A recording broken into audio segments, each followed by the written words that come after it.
Kazanmışa sonra ne oluyor?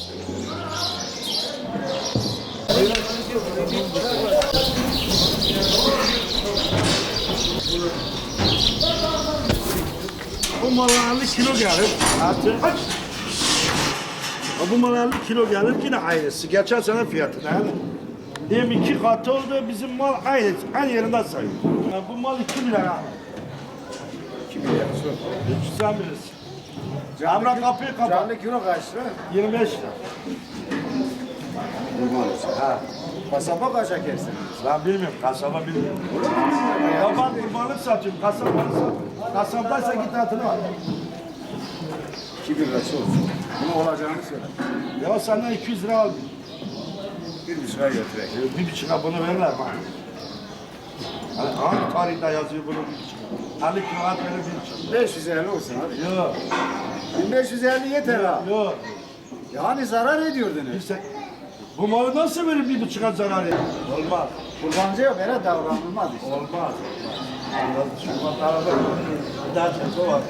Sana bir 800. 1600. Yok, olmaz. Değil ha bu ana film icabı değil ha bu ana. 650 olsun. Ya 800 lira olmaz. Ya 650 yeter işte. Ay 700 olsun sana. Ay 700 olsun. Hiç kurban, hiç alan yok mu sana bilmiyorum. Hastalığın etkisi oldu mu? Tabii ki oldu. Olmaz olur mu? Çok. Yani 100 lira, 200 lira çok artmıştır. Fakat arpa 500 lira oynamıştır.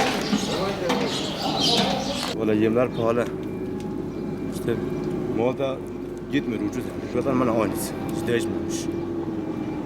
Satmamışlar daha. Kalmış. Hastalıktan mı, zamdan dolayı mı?